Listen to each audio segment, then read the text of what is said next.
예, 안녕하세요. 오늘은 현존감으로 읽는 좌선의에 대해서 얘기하도록 하겠습니다.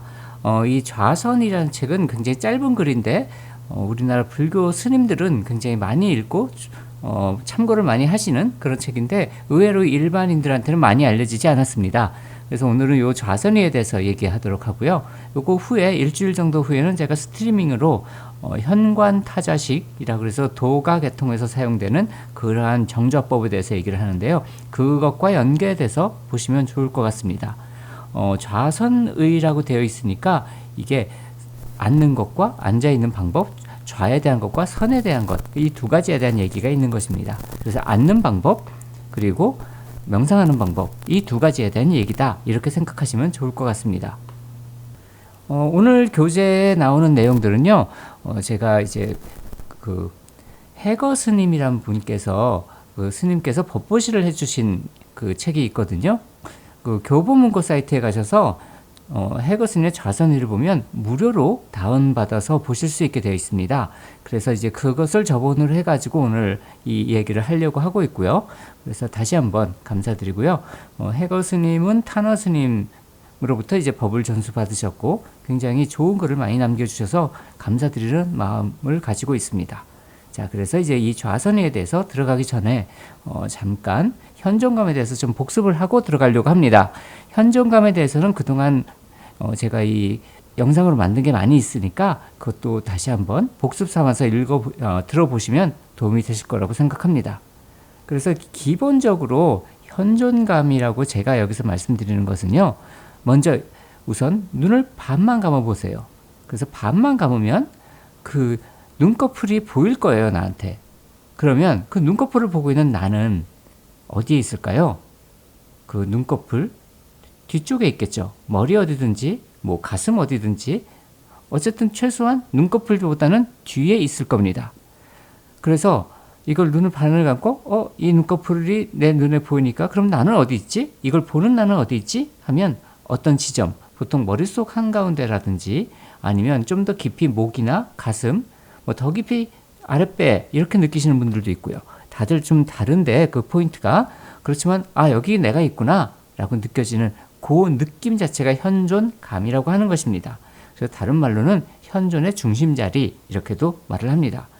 이렇게 해서 내가 시각적으로 보이는 것, 그것이 무엇이 보이든지 상관이 없습니다. 그걸 보고 있을 때, 그걸 보고 있는, 아까 눈을 반쯤 감았을 때 그 눈꺼풀 뒤쪽에 내가 있잖아요. 그러니까 그 장소를 찾았으면 무엇을 보든지 간에 내가 어디 있지? 하면 그 장소에 내가 있는 겁니다.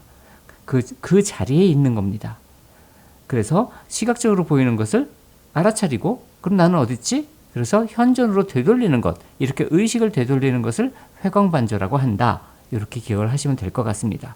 그렇게 해서 이 현존의 중심자리를 지키면서 일어나는 모든 경험들을 알아차리고 있을 수만 있다면 굉장히 많은 부분에서 내 마음이 평화로워지고 정신이 맑아지고, 그렇게 돼서 그치어서 정멸에 들어서, 그렇게 해서 부처님께서 말씀하셨던 그러한 열반에 이를 수 있는 그런 역추 공부, 뒤로 되돌리는 그런 공부를 할 수 있게 됩니다. 그래서 이 현존감을 기르는 것, 현존의 중심자리를 확고하게 하는 것, 그것이 굉장히 중요합니다. 그것을 위해서 이제 좌선을 한다, 이렇게 생각을 하시면 됩니다. 그러니까 좌선에서 정좌법하고 선이라는 것인데, 선은 현존의 중심에서 알아차리는 것, 이렇게 생각하시면 됩니다. 그리고 좌는, 정좌는 그것을 유지하기 좋은 몸가짐은 어떤 것일까? 그것에 대한 얘기다, 이렇게 여기시면 좋을 것 같습니다. 그래서 이제 시작이, 지혜를 배우는 사람이 가장 먼저 해야 될 일이 큰 자비심을 일으켜 넓고 큰 서원을 세우고, 이 서원에 대해서는 다른 데서 제가 강의를 했던 것 같은데, 내가 아마 다카오지 소이치로에 대한 그 강의 영상이 있거든요. 그걸 보시면 이 서원의 의미에 대해서 알 수 있게 됩니다. 내가 무념무상에 들었을 때 이 서원에 의지해서, 왜냐하면 부처님에 있어서 조건이 없이 일어나는 일은 있지 않습니다, 연기법에서. 그러니까 내가 내 욕망이나 욕구, 이것에 의해서 일어나게 되면 12연기를 따라서 생로병사의 그 고통 속에서 이것을 돌게 되는데, 그것이 아니라 내가 세웠던 올바른 길에 대한 서원에 의지해서 그것을 조건 삼아서 일어나게 되는 내 마음은, 그것은 보살의 마음이 되는 것이고 보살의 몸이 되는 것입니다. 그래서 이제 그것을 위해서 많은 분들한테, 많은 사람들한테 혜택이 되도록 그렇게 하기 위해서 내가 수행을 하는 것이다 라는 그런 마음을 먼저 일으키는 것이 중요하다라고 얘기하고 있는 것입니다. 다음은 모든 것, 다시 말하면 대부분의 경우 나를 자꾸 입증하려고 해요. 그래서 난 좋은 사람이기를 입증하려고 하고, 나는 똑똑한 사람이라는 것을 입증하려고 하고, 나는 굉장히 능력 있는 사람이라는 것을 입증하려고 하고, 그런 것들이 다 의를, 뜻을, 생각을 만들어내는 것이 됩니다. 그래서 그러한 것들을 다 내려놓고 그런 것에서 잠시 벗어나서 몸과 마음을 한결같이 해서 고요하게 있는 것. 그리고 이제 그를 위해서는 너무 많이 먹지도 말고, 너무 적게 먹지도 말고, 너무 그 잠을 참지도 말고, 그리고 너무 많이 자지도 말고, 이렇게 좀 편안하게 내가 내 생활 사이클이 좀 안정적이 되도록 그렇게 유지하는 것이 중요하다라고 먼저 얘기한 것입니다. 두 가지가 이제 서원을 세우고, 그런 다음에 내가 이제 그 정좌에 들기 전에 어떤 마음가짐과 어떤 몸가짐을 해야 되나, 여기까지 얘기한 것입니다. 그리고는 이제 좌선에서 이제 정좌에 대한 형태에 대한 것입니다. 그래서 방석을 놓고 허리띠를 느슨하게 하고 몸가짐을 가지런하게 하고, 여기서 이제 이게 사실은 중요하지 않다고도 얘기하지만 여기서 가이드라인이 있으니까 한번 이대로 보도록 하죠. 오른발을 왼쪽 넓적다리 위에 먼저 놓고, 그리고 왼발을 오른쪽 넓적다리, 그러니까 왼쪽 다리가 오른쪽 다리 위에 있는 게 이 자세를 말하는 것이죠. 그리고 또 반가부좌를 한다 그러면 또 왼쪽을 올려서 또 왼쪽이 제일 위에, 왼쪽 발이 가장 위에 올라가게 그렇게 자리를 해야 한다라고 얘기한 것입니다. 근데 꼭 지키지는 않아도 됩니다만 어쨌든 연결해서, 그런 다음에 이제 오른손을, 왼발이 제일 위에 올라와 있으니까 그 왼발 위에 놓고, 왼손 손등은 오른쪽 손바닥 위에 놓으며 두 손의 엄지손가락 끝을 서로 맞대서 천천히 몸을 세워서 몸의 앞과 뒤, 왼쪽과 오른쪽 몇 번 움직여서 몸을 바르게 한 후 단정히 앉는다. 그러니까 이게 선정인을 맺고 앉는 자세를 말하는 것입니다. 그러니까 여기까지 외형적인 얘기입니다. 우리가 보통 좌선을 배우러 가고 참선을 하게 되면 기본적으로 하는 방법인데, 여기 이렇게 옛날부터 이렇게 정리돼서 내려온다, 이렇게 보시면 좋을 것 같습니다. 또한 왼쪽, 오른쪽 어느 한쪽으로 기울거나 치우치면 안 되고, 앞으로 너무 쏠리거나 뒤로 젖혀지거나 그래도 안 되고, 다 이제 올바르게 이렇게 단정하게 그렇게 되고, 거기다가 이제 이게 부도란 것은 어떤 탑이나 이런 것처럼 굉장히 딱딱하게 되지 않고 그 자연스럽게 힘을 빼고, 그렇지만 그것이 무너지는 상태, 허물어지는 상태가 아니라 아래부터 그 다리부터 시작해서 이 결과부자가 상당히 중요한 것이, 아래부터 차근차근 골반뼈의 좌골이 땅에 닿고 거기서부터 그 척추뼈를 하나씩 차곡차곡 쌓아서 완전히 중력에 거스를 수 있도록 그 안정된 자세가 되고, 그 자세가 힘이 들어가지 않은 자세. 하지만 힘을 뺀다 그래서 자세 유지근도 힘을 빼는 게 아니에요. 운동 근육이나 이런 외형적인 근육이 힘이 빠지지만 그 자세 유지근과 인대는 딱 자리를 잡아가지고 유지될 수 있어야 합니다. 요즘 필라테스나 이런 데서 그 코어를 단련한다 할 때 이런 코어근들은 힘이 들어가 있고, 나머지 근육들이 이제 이완이 되어 있는 그와 같은 상태를 말하는 것입니다. 역시 마찬가지로 긴장돼서 특히 호흡이 부자연스러우면 안 된다라고 얘기하고 있는 것입니다. 호흡에 대해서는 이렇게 그냥 편안하면 제일 좋은 것이고요. 호흡이 깊건 얕건 이런 건 중요하지 않습니다. 그래서 억지로 호흡을 고요하게 만들어서는 안 됩니다. 숨을 참는 것도 좋진 않지만 숨이 이렇게 길어지도록 유도하는 것도 굉장히 나쁜 겁니다. 그러니까 숨은 신경을 안 쓰고 호흡을 내가 내버려 둘 수 있는 게 제일 좋아요. 내버려 두고 거기에 영향을 주지 않으면서 알아차리는 것. 그것이 불교의 호흡관법입니다.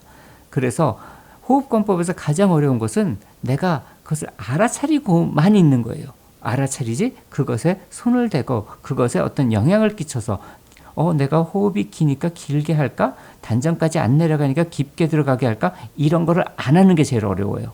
그런 걸 하면 명상은 망가집니다. 역시 마찬가지로 자세를 얘기하는 겁니다. 귀와 어깨가 나란히 되고 코하고 배꼽이 그 세로로 일직선이 돼서 그렇게 하고, 그 혀가 윗 잇몸에 대고, 입술은 서로 윗입술 아랫입술이 서로 닿고, 이빨도 윗이빨 아랫이빨이 서로 맞닿도록 그렇게 하고, 여기서 중요한 눈을 가늘게 떠서 이제 멍함과 졸음으로 벗어나야 된다 이렇게 하는데, 눈을 반개했잖아요. 우리가 맨 처음에 현존의 중심을 찾을 때 눈꺼풀이 보이는 상태로 시작했죠. 그 자세를 말하는 겁니다. 부처님 상을 보면 다 눈을 반쯤 뜨고 있습니다. 자, 이게 왜 중요하냐면요. 여기서 멍함과 졸음, 이제 혼침에 들어가는 것, 이런 것들에 대해서 무기와 혼침으로부터 벗어나야 된다. 그것을 위해서 반쯤 뜬다. 그런데 이것이 뭐냐면 우리가 의식, 정신, 이걸 신이라고 표현합니다. 그리고 눈빛을 광이라고 표현합니다. 또는 정신, 신경계가 스파크를 일으키는 걸 빛이라고 합니다. 광. 그래서 이 정신의 특징은 어두워지기 쉬운 거예요. 그리고 이 신경계 스파크나 눈빛은, 특히 눈빛은 밝은 대신에 고정이 안 돼요. 그래서 이 두 가지가 서로 엉겨야 됩니다. 그래서 눈빛과 내 정신이 하나로 모아져야지 정신은 어두워지지 않고 눈빛은 경거망동하지 않게 되는 것입니다. 혼침과 도고로 가기 쉽다는 거예요. 그 망념을 일으키는 파트는 빛의 파트고, 그리고 어두워지기 싫은 것은 내 마음의 파트입니다. 그래서 마음과 그 빛이 하나로 모여서 혼침과 도고에 서로 빠지지 않도록 그렇게 서로가 서로를 도와주는 상태를 하는 것에 가장 적합한 것이 눈을 반개하고 있는 것이다 라는 얘기입니다. 그렇게 해서 눈을 반개하고 현존의 중심을 계속 유지하고, 이걸 보고 있는 눈에 있는 눈꺼풀이 보이는 것, 이 눈꺼풀을 보고 있는 나는 어디 있지? 해서 현존의 중심을 찾았으면, 그렇게 해서 그것이 반쯤 떠져 있는 것, 그것을 계속 바라보고 있고, 호흡에 대해서 깨어있고 알아차리고, 이와 같은 것이 기본적인 좌선의 가장 중요한 부분이 되고, 어떻게 보면 이것 자체가 좌선의 전부라고도 할 수 있습니다. 그래서 이제 눈을 뜨고 좌선을 했다.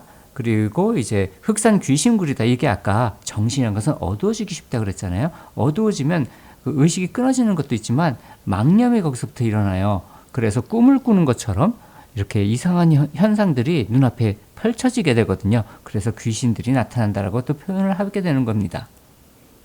그래서 이제 호흡 모양이 됐고, 그 겉모습을 지금 다 얘기했습니다. 그리고 이제 호흡도 조절했고, 그래서 아랫배를 느슨하게 하고, 그리고 이제 굉장히 좋아하는 것, 그리고 싫어하는 것, 선하고 악한 것이 착하고 나쁘다가 아니에요. 그냥 좋아하는 것과 싫어하는 것, 그 어디에도 마음을 두지 않고 편안하게 현존의 중심, 그 자리에 내가 있으면서 현존의 중심에 있다는 것도 신경 쓰지 않을 수 있어야 돼요. 현존의 중심 자체가 어딨지? 하고 찾고, 여기가 바로 현존의 중심이야 라고 말하면 그것이 대상이 되고, 현존의 중심은 다른 곳에서 발생을 하게 되거든요. 그러니까 그 자리에 있게 되면 그 자리는 부동의 자리가 되는 것입니다. 그래서 거기서 잡념이 일어나면 알아차리게 되고, 그걸 알아차리면 사라지게 된다. 그런데 사라지는 것은 항상 알아차리면 사라지는 것이 아니에요. 그걸 알아차리고 그것을 경험하고 있는 나는 어딨지 하고 현존의 중심으로 되돌아왔을 때 사라지게 됩니다.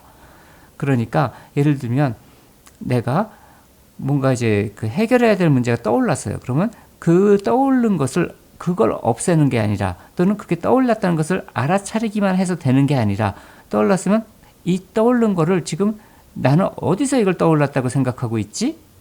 라고 해서 현존의 중심으로 되돌아왔을 때, 그때 이것이 사라지게 되는 것입니다.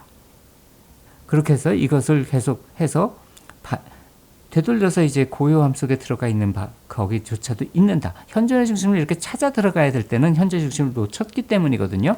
현존의 중심을 누리고 있을 때는, 그때는 이제 이것이 무엇인가를 내가 만들어낸다든지 무엇을 경험한다든지 이런 것으로부터 벗어나서 그치고 고요하고 그리고 사라져가는 그런 상태가 되게 됩니다. 그래서 다시 말하면 좌선이라는 것은 몸과 마음을 편안하게 하는 것이다. 그래서 남해근 선생님도 똑같이 얘기하셨습니다. 정좌란 휴식이다. 명상이란 휴식이다. 우리가 쉬는 것 이상을 바라서는 안 됩니다. 이걸 통해서 내가 무엇인가를 깨달을 거다. 이런 것은 다 틀린 얘기입니다. 내가 현존의 중심에서 평화로움을 누리게 하는 것이라는 얘기입니다. 하지만 마음을 잘못 쓰게 되면 이 수행을 하다가 병에 들게 됩니다. 그것의 대부분은 무엇인가 작의 뜻을 일으킬 때예요. 내가 단전에서 진종자를 찾아야지. 이런 거 망가지게 됩니다. 그래서 그런 걸 하는 것이 아니라는 것을 얘기하고 있는 것입니다. 그래서 법의 밝음을 느끼기 위해서는 그와 같이 현존의 중심에서 모든 것이 일어나고 사라질 때마다 그걸 대상으로 삼아서 내가 현존의 중심에 있음으로 되돌아오는 것. 그러면 모든 것이 나의 현존의 중심을 지켜주는 호법신장이 되는 것입니다. 그래서 깨달았다는 것은 현존의 중심에 있다는 것 그 자체입니다. 그래서 거기에 있으면서 정자를 하게 되면 그렇게 되면 용이 물을 얻은 것과 같고 호랑이가 산을 달리는 것 같고 하지만 그렇게 현존의 중심을 찾지 못한 사람이라 할지라도 이것이 여러 가지 면에서 도움이 된다. 그렇게 여기고 행하면 된다는 얘기입니다. 또한 도가 높아지면 마가 성해지는데 그것이 이제 굉장히 많은 수가 있습니다. 이 부분에 대해서 능언경이나 천태지간 수중에 대해서 굉장히 자세히 있으니까 거기를 보고 얘기하라고 그러는데 보통 외마와 내마로 얘기합니다. 외마는 실질적으로 외부로부터 들어오는 어떤 그 영향력을 주는 영적인 현상입니다. 내마는 내 마음속에서 일어나는 그런 번뇌나 이런 것들, 습관 이런 것들이 만들어내는 것들입니다. 이러한 모든 것들을 이제 그것을 하나씩 겪어가면서 이러한 모든 것들이 현존의 중심에는 들어오지 못합니다. 그러니까 그걸 알아차리고 현존의 중심에 되돌아갈 때마다 이러한 마로부터 벗어나게 되는 것입니다. 그렇게 해서 좌선을 행하게 되면 어느 날인가 현존의 중심에 있는 것이 굉장히 익숙해지고 그래서 세상 모든 것들을 내가 현존의 중심에서 알아차리고 바라볼 수 있는 그러한 정신을 갖게 되는 것입니다. 그러면 굉장히 많은 것들을 세상을 살면서 법을 굴린다. 법륜의 수레바퀴를 굴린다 하는 것을 할 수 있게 되는 것이죠. 자, 그래서 이제 수행이 끝났어요. 그래서 선정에서 나올 때는 어떻게 하냐. 이것은 다 이제 외형적인 얘기를 하는 것입니다. 그래서 몸을 천천히 움직이고 이렇게 해서 갑자기 일어나거나 그랬을 때 오히려 그 신체 밸런스가 특히 내분비계라든지 이런 부분들의 밸런스가 깨져서 건강을 해치거나 그 정신적으로 신경학적으로 문제가 일어날 수 있으니까 천천히 그렇게 해서 이제 선정을 유지한 채로 이제 나가는 것입니다. 이렇게 해서 의식이 되돌아오게 되면 이걸 근접산매 상태라고 합니다. 아직은 선정에 들어갔을 때 그 힘이 남아있는 상태예요. 이 상태에서 내가 선정에 들어갔을 때 선정 자체에서는 내가 생각을 못해요. 그걸 인지 못하는 건 아닙니다. 선정 중에 밖에서 얘기한 거 다 들었습니다만 거기에 내가 반응을 하지 않았기 때문에 거기서 무엇인가 새로운 것이 일어나지 않은 상태가 선정이거든요. 그 상태에서 돌아 나오게 되면 이제 내가 적극적으로 생각을 할 수 있는 상태가 됩니다. 그렇지만 아직 선정의 힘이 남아 있었기 때문에 미세 번뇌들이 완전히 나를 장악하지 않았으니까 그때 되돌려 기억을 해보는 것입니다. 내가 선정에 들어가는 동안에 발생했던 것, 어떤 부분이 좋았고 어떤 부분이 좋지 않았고 내게 어떤 그 업장이 있었는지 내가 어떤 부분을 생활에서 고쳐야 될 것인지 이러한 지혜들이 선정에서 나온 다음에 근접산매의 힘을 가지고 내가 마음을 어떤 식으로 사라져가게 했는지 이것을 배우게 하는 그런 것이 됩니다. 그래서 선정에 드는 것이 가장 그 중요한 일이다. 그래서 고요한 마음을 여해하게 이루지 못한다면 그래서 현존의 중심에서 외부의 모든 것을 알아차리고 있지만 내 현존의 중심에 자리 잡는 힘이 강하기 때문에 그것에 대해서 내가 뜻을 일으켜 반응을 하지 않고 단지 열린 마음으로 알아차리고 있게 되는 것 그게 선정에 들어가는 것이거든요. 그 상태로 내가 그쳐져 가는 것 그것을 닦는 것이 수행이 됩니다. 그렇게 해서 이제 있게 되면 그렇게 해서 맑아지게 되면 구술, 다시 말하면 깨침을 얻게 된다라는 얘기를 하는 것입니다. 자, 이렇게 해서 그 좌선에서 이제 나오고 나서 그러면 이 좌선의 경지 같은 것은 아까 말씀드렸죠. 현존의 중심에서 부동하는 것, 숨이 산 것 같이 부동하는 것, 마치 거대한 바다처럼 그냥 모든 것을 그대로 내버려 두는 것, 거대한 산맥처럼 모든 것을 그냥 그대로 내버려 두는 것, 그와 같은 상태, 현존의 중심에서 그와 같은 상태에 힘을 기르는 것이 수행이 되는 것입니다. 해거 스님 책의 제일 마지막에 보면 이제 좌탈인망에 드는 것, 좌탈인망은 도가 용어지만 그렇게 해서 모든 것이 그치고 사라지는 것에 들어가는 것, 그런 것은 선정의 힘에 의해서 이루어진다 예, 이렇게 됩니다. 그러니까 계정해 세 가지 중에서 우선 계란 것은 내 라이프 스타일입니다. 내가 라이프 스타일을 굉장히 순하게 가져갈 수 있도록 계율을 지킬 수 있는 그러한 라이프 스타일을 하도록 내 인생을 조작을 해야지, 그렇게 인생을 편안하게 만들어야지 선정해 둘 수 있습니다. 이것을 인연 삼아서, 이것을 조건 삼아서, 내 라이프 스타일을 조건 삼아서 선정에 들어가는 것입니다. 수행 열심히 했다고 선정 들어가는 것 절대로 아닙니다. 그 선정은 결과입니다. 내 라이프 스타일에 대해서. 내가 어떤 일을 하는지 내 직업에도 영향을 받습니다. 그러니까 모든 것이 순하게 갈 수 있는 그런 직업을 찾고 그런 라이프 스타일을 노력을 하고, 그렇게 되면 그 다음에 선정에 들 수 있게 됩니다. 수행 시에. 그래서 선정은 입정과 출정이 있습니다. 선정에 들어가는 것과 선정에서 나오는 것이 있게 됩니다. 그렇게 해서 선정에 나오게 되면 아까 내 인생을 좀 더 편안하게 만들 수 있는 그러한 지혜를 얻을 수 있다고 그랬잖아요. 그럼 그 지혜를 적용해서 내 라이프 스타일을 좀 더 순하게 바꿉니다. 그럼 좀 더 깊은 선정에 들어갈 수 있습니다. 그러면 깊은 선정에서 더 많은 번뇌가 사라졌기 때문에 선정에서 나와서 근접선의 상태에서 내 인생에 대해서 조망을 하고 어떤 부분을 바꿔야 할지 이런 것을 알게 됩니다. 그러면 다시 계로 넘어가서 계율이 지켜지는 그런 편안한 상태가 되고, 그 편안한 상태는 또다시 선정을 깊게 하고, 이 계정의 삼무루학이 돌면서, 이것이 팔정도의 반영입니다. 이것이 돌면서 팔정도의 수레바퀴가 돌면서 선정과 지혜와 내 인생이 함께 고요하고 깊고 그치는 상태로 갈 수 있게 되는 것. 하지만 이것에서 수행에 있어서 중요한 것은 선정입니다. 보시면 앉아서 수행하는 것은 선정에 대한 것이지 지혜나 계율에 대한 것이 아닙니다. 그러니까 계율에 의해서 내가 앉았을 때 선정에 들어갈 수 있는 것이고, 선정에 들어갔을 때 나와서 근접선 상태에서 내가 내 인생을 조망해 봤을 때 지혜가 생기는 것이고, 이 지혜로 계율을 지킬 수 있는 좀 더 순한 인생을 선택하고 그것을 좀 더 이룰 수 있게 되는 것, 이렇게 돌게 되는 것입니다. 그러니까 좌선위에서는 선정만을 강조하는 것이죠. 우선적으로는요. 그렇기 때문에 선정에 드는 이런 수행을 게으르게 하면 안 된다. 현존의 중심을 찾는 것은 굉장히 간단합니다. 하지만 이 현존의 중심을 유지할 수 있는 힘을 기르는 것은 굉장히 많은 노력이 필요한 것입니다. 그렇기 때문에 이것에 대해서 게으르게 해서는 안 된다는 것입니다. 그리고 선정력이라고 말했는데, 이것은 현존의 중심을 확고부동하게 해서 밖에 내가 관여하지 않으면서 열린 알아차림을 할 수 있는 것, 그것이 선정력이 됩니다. 그 힘을. 그래서 그것을 기르는 것, 그것이 굉장히 중요하다. 그것이 있음으로 해서, 그게 중심에 있음으로 해서 나머지 지혜라든지 계율이라든지 이런 모든 것을 조절할 수 있는 힘이 생기고, 내가 포기할 것을 포기할 수 있는 힘이 생깁니다. 그친다는 것은 무엇인가를 포기하는 것입니다. 내가 갖고자 하는 것, 내가 드러내고자 하는 것, 내가 인정받고자 하는 것, 이런 것들을 내려놓을 수 있도록 하는 힘이 거기서부터 나오는 것입니다.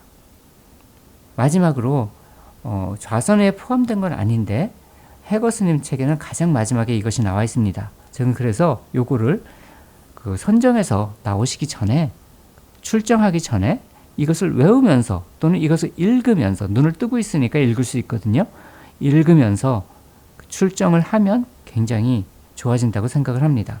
자비관에 대한 기도문입니다. 만일 내가 다른 사람에게 몸으로, 입으로, 생각으로 상처를 주었다면 내가 평화롭고 행복하게 살 수 있도록 용서받기를 원합니다. 또한 누군가가 나에게 몸으로, 입으로, 생각으로 상처를 주었다면 그들이 평화롭고 행복하게 살 수 있도록 용서합니다. 내가 안락하고 행복하고 평화롭기를 기원합니다.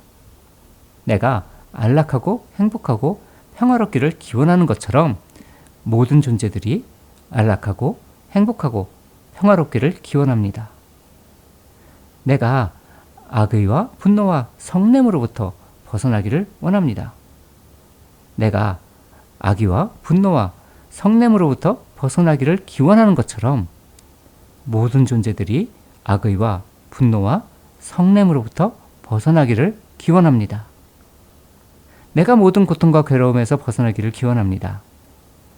내가 모든 고통과 괴로움에서 벗어나기를 기원하는 것처럼 모든 존재들이 모든 고통과 괴로움에서 벗어나기를 기원합니다. 내가 평화롭고 행복하게 살기를 바랍니다.